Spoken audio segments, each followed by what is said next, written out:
Hello student, आज के इस क्लास में एक बार फिर आपका स्वागत है। आज हम लोग सरकार के अंगों के विषय में चर्चा करने वाले हैं। तो देखिएगा, सरकार के 3 अंग होते हैं, व्यवस्थापिका या विधायिका, कार्यपालिका और न्यायपालिका, यानी लेजिस्लेचर, एग्जीक्यूटिव और जुडिशियरी। ठीक है, तो इन तीनों को हम लोगों को आज अध्ययन करना है। ये देखिए, विधायिका होती है। विधायिका का प्रमुख कार्य होता है कानून का निर्माण करना, लॉ मेकिंग।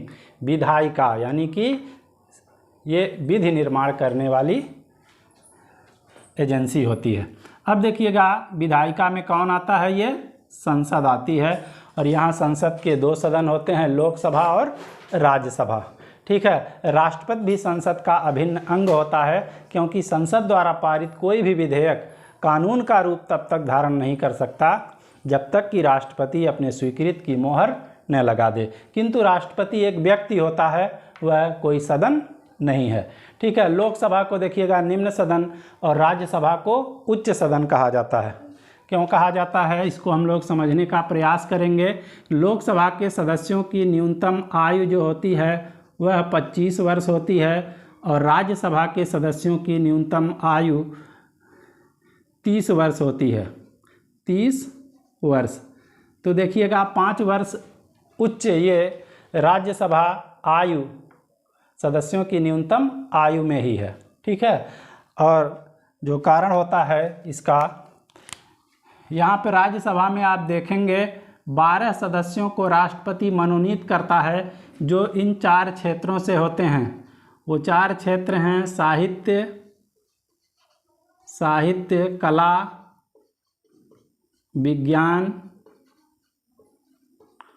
और समाज सेवा।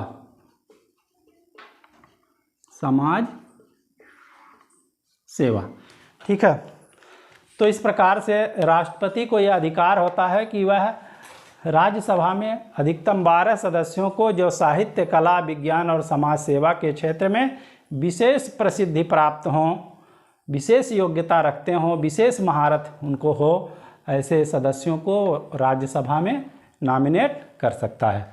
ठीक है, जबकि लोकसभा में राष्ट्रपति इस प्रकार से नॉमिनेट नहीं कर सकता है। राज्यों में देखिएगा, जिस प्रकार से केंद्र में संसद होती है उसी प्रकार राज्यों में विधानमंडल होता है। ठीक है, अधिकांश राज्यों का विधानमंडल एक ही सदन है, उसको विधान सभा कहा जाता है।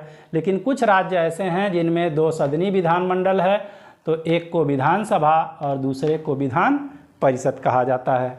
ठीक है, विधानसभा वहाँ पर निम्न सदन हो जाएगी और विधान परिषद वहाँ पर उच्च सदन हो जाएगी। ठीक, ये राज्यों में व्यवस्था होती है।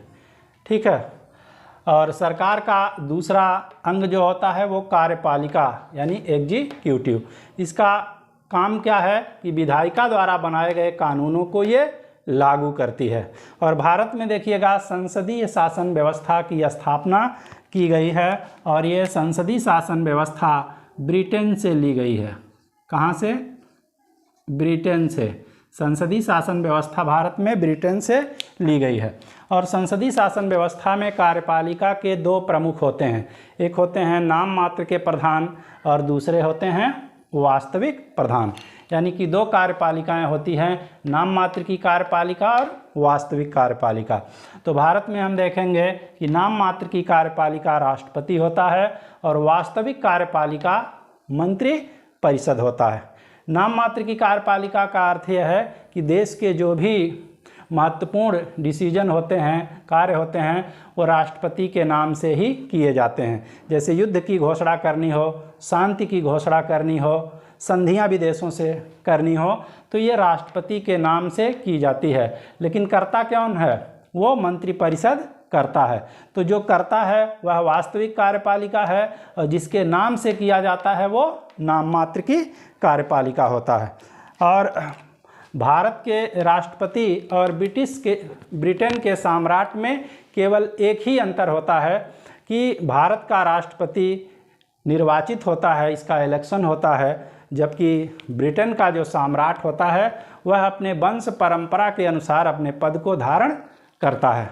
ठीक है, भारत में देखिएगा राष्ट्रपति का पद वंशानुगत नहीं है। अगर भारत में राष्ट्रपति का पद वंशानुगत होता तो भारत के जो प्रथम राष्ट्रपति डॉक्टर राजेंद्र प्रसाद थे, उन्हीं के ही खानदान का, उन्हीं के ही वंश का कोई व्यक्ति यहाँ पर राष्ट्रपति होता, न तो KR नारायणन जैसे दलित हो पाते और न ही APJ अब्दुल कलाम जैसे मुस्लिम हो पाते। तो ये देखिएगा अस्थाई होते हैं, ये कार्यपालिका क्या होती है, इस तरह से अस्थाई होती है, यानी कि राष्ट्रपति को महाभियोग के द्वारा हटाया जा सकता है और मंत्रिमंडल को तो मंत्रिपरिषद या मंत्रिमंडल को कभी भी ये इनको हटाया जा सकता है, यानी कि ये कभी भी भंग हो सकती है। ठीक है,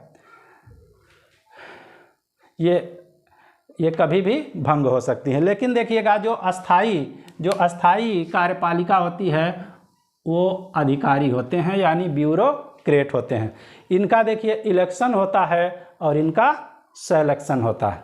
ठीक है, इनका इलेक्शन होता है, कभी भी हटाए जा सकते हैं, और इनका सिलेक्शन होता है, इनकी रिटायरमेंट की जो आयु है 60, 62, 65 वर्ष जो भी रखी गई है, तो उस आधार पर ये रिटायर होते हैं। तो ये अस्थाई कार्यपालिका है और ये अस्थाई कार्यपालिका होती है। उसके बाद देखिएगा सरकार का तीसरा महत्वपूर्ण अंग है जुडिशियरी, यानी न्यायपालिका होता है। ठीक है, न्यायपालिका को अनुच्छेद 50 के द्वारा, आर्टिकल 50 के द्वारा कार्यपालिका से अलग कर दिया गया है। भारत में देखिए संसदीय शासन व्यवस्था की स्थापना है और संसदीय शासन व्यवस्था में विधायिका और कार्यपालिका दोनों घनिष्ठ रूप से संबंधित होते हैं, क्योंकि जो संसद के सदस्य होते हैं वही संसद के सदस्यों में से मंत्री बनते हैं। ठीक है, जैसे नरेंद्र मोदी जी को ले लीजिए, ये बनारस से MP हैं और यहाँ पे मंत्रिमंडल के अध्यक्ष यानी प्रधानमंत्री भी हैं। तो कहने का अर्थ यह है संसदीय व्यवस्था में विधायिका और कार्यपालिका में घनिष्ठ रूप से संबंध होता है। ठीक है, अगर न्यायपालिका में इस तरह का संबंध हो तो न्यायपालिका की स्वतंत्रता और निष्पक्षता नहीं रह पाएगी। ठीक है, इसलिए अनुच्छेद 25 के अंतर्गत न्यायपालिका को, अनुच्छेद 50 के अंतर्गत न्यायपालिका को कार्यपालिका से पृथक कर दिया गया है। ठीक है, क्योंकि जो व्यक्ति जो अपराधी होगा वही जज बन जाएगा, तो वह अपने खिलाफ कभी भी अपने आप को दोषी नहीं ठहराएगा। ठीक है, तो ये न्यायपालिका होती है। और न्यायपालिका का देखिए काम क्या होता है। न्यायपालिका का प्रमुख कार्य होता है कि यह विधायिका द्वारा बनाए गए कानून और कार्यपालिका द्वारा लागू किए गए कानूनों की जांच करे। किस आधार पर जांच करती है? संविधान के प्रावधानों के अनुसार ये जांच करती है, और अगर ये पाती है कि ये जो कानून बनाए गए हैं या लागू किए गए हैं संविधान के उपबंध के अनुकूल नहीं हैं, तो इसको ये पावर होता है इसको शून्य घोषित कर दे या डिलीट कर दे। और न्यायपालिका के इस पावर को, इस अधिकार को न्यायिक पुनरावलोकन का अधिकार कहा जाता है, जुडिशियल रिव्यू। ठीक है, ये देखिए न्यायिक पुनरावलोकन का अधिकार क्या है। हमने कहा कि न्यायपालिका को यह शक्ति होती है कि वह विधायिका द्वारा बनाए गए कानून और कार्यपालिका द्वारा लागू किए गए कानूनों की जांच करे। अगर वो पाती है कि कानून संविधान के अनुकूल नहीं है तो वह उसको शून्य घोषित कर सकती है। न्यायपालिका के इस अधिकार को न्यायिक पुनरावलोकन का अधिकार कहा जाता है। और दूसरा कार्य देखिएगा, न्यायपालिका संविधान की व्याख्या भी करती है। संविधान की व्याख्या, ठीक है, संविधान की ये व्याख्या भी करती है। मान लीजिए कहीं संविधान की भाषा अस्पष्ट है तो उसको व्याख्या करने का अधिकार न्यायपालिका को प्राप्त है, और न्यायपालिका उसका जो अर्थ बताएगी, जो व्याख्या करेगी, वही मान्य होगा। ठीक है, और ये देखिएगा ये राज्यों में देखिएगा, ये केंद्र में जैसे ये राष्ट्रपति होता है, मंत्रिपरिषद है, उसी तरह से राज्यों में राज्यपाल होता है और मंत्रिपरिषद होता है। ठीक है, राष्ट्रपति या फिर हम कह लें कि ब्रिटिश साम्राज्य की शक्तियाँ को हम यूँ जान सकते हैं कि जहाँ पर ब्रिटिश साम्राट सोते थे उसके दरवाजे के ऊपर एक कवि ने बड़े सुंदर अक्षरों में लिखा था कि यहाँ सोते हैं अधिराज हमारे, जिनकी बातों का विश्वास नहीं करता है कोई, ये कभी कम अकली की बात नहीं करते और न ही करते हैं बुद्धि की बात ही कोई। इस पंक्ति से आप ब्रिटिश साम्राट की शक्तियों का आकलन कर सकते हैं कि उसके पास कितनी वास्तविक शक्ति है अथवा नहीं है। वो कह रहा है कि ये कभी कम अकली की बात नहीं करते और न ही करते हैं बुद्धि की बात ही कोई। तो सेम उसी प्रकार से जिस प्रकार से ब्रिटेन के सम्राट को शक्ति प्राप्त है, उसी प्रकार से भारत के राष्ट्रपति का भी पद होता है। ठीक है। उसके बाद देखिएगा, भारत में जो न्यायपालिका की व्यवस्था की गई है वह त्रिस्तरीय है। वह देखिएगा किस तरह से पिरामिडी है।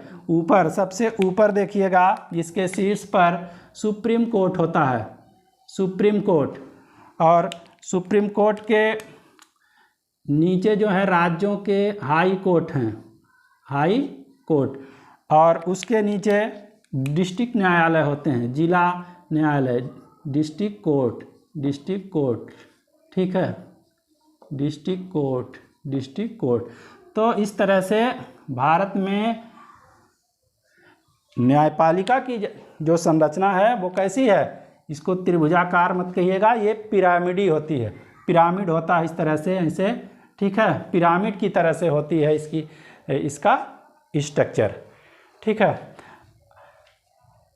इसके बाद देखिएगा चौथा स्तंभ, लोकतंत्र का जो चौथा स्तंभ है वह होता है मीडिया। मीडिया का काम है किसी मुद्दे को हाईलाइट करना, और ये कहा जाता है कि मीडिया अगर स्वतंत्रता और निष्पक्षता के साथ अगर किसी मामले को उठाती है तो वह स्वस्थ लोकतंत्र का एक लक्षण माना जाता है, क्योंकि अगर मीडिया ही भ्रष्ट होगी तो देश का बेड़ा गर्त में चला जाएगा। ठीक है। तो मीडिया जो है क्या है, ये लोकतंत्र का चौथा स्तंभ माना जाता है। तो इस प्रकार से आज हम लोगों ने सरकार के अंगों के विषय में चर्चा किया। इसके बाद हम अगले क्लास में मिलते हैं, तब तक के लिए धन्यवाद।